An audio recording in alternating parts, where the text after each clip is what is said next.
కాలువలు తవ్వి 25 ఏళ్లైంది. ఇంతవరకు ఒక్కటంటే ఒక్క పంటకు కూడా నీళ్లు రాలేదు.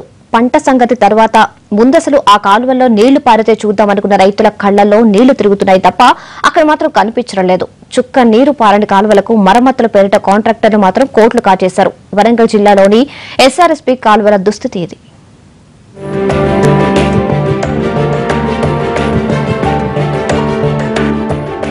ఎస్ఆర్ఎస్పీ కాలువల కింద 4,50,000 ఎకరాల ఆయకట్టుంది.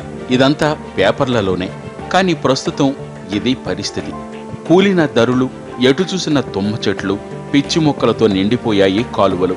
25 ఏళ్ల క్రితం ఆర్భాటంగా తవ్వారు గాని వాటికి నీటిని వదలాలన్న విషయంలో సరైన ప్రణాళిక లేక ఇలా పాడుపెట్టారు.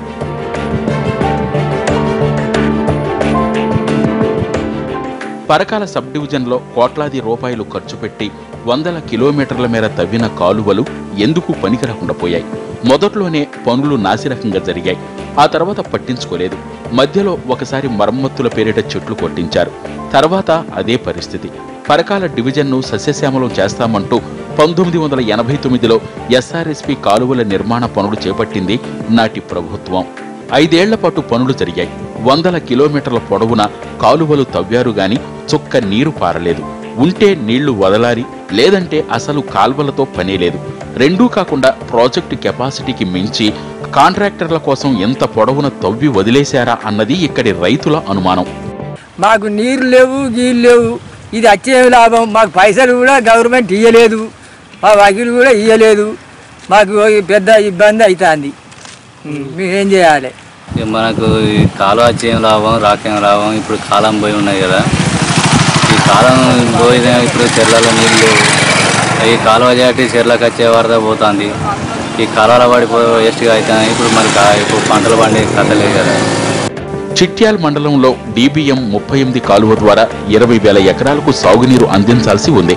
అలాగే మొగుళ్లపల్లి మండలం ముల్కలపల్లి, పోతుగల్ గ్రామాల్లో 13 కిలోమీటర్ల పొడవున మరో కాలువ ఉంది. కానీ వీటి వల్ల ఏ ప్రయోజనం లేదు. మేము ఎట్లా బతకాలి? కెనాయి నీళ్ళు వస్తలేవు. మాకు మస్తు ఇబ్బంది అవుతుంది. ఈ రైతులను నాశనం అయిపోతాను. ఈ కాలువ తీసేందుకు, తీయకెందుకు, ఏం పనికి తీసినట్టు, ఎందుకు చేసినట్టు? ఇది కాలువ తీయడం వల్ల అసలు దీంతో రైతులకు అనేక విధాల నష్టాలు ఉన్నాయి. ఎందుకంటే నీళ్లు ఇప్పటి వరకు అసలు తీసింది మొదలుకొని ఇప్పటి వరకు నీళ్ళే రాలేదు. అసలు నీళ్లు రానప్పుడు ఈ కాలువ ఎందుకుండి? జిల్లాలోని భూపాలపల్లి, రేగొండ, శాయంపేట, మొగుళ్లపల్లి, చిట్యాల మండలాల రైతులు ఎస్ఆర్ఎస్పీ నీళ్లు కోసం ఆశగా ఎదురు చూస్తున్నారు. తెలంగాణ ప్రభుత్వమైనా దీని మీద దృష్టి పెట్టి ఈ దుస్థితిని మార్చమంటున్నారు.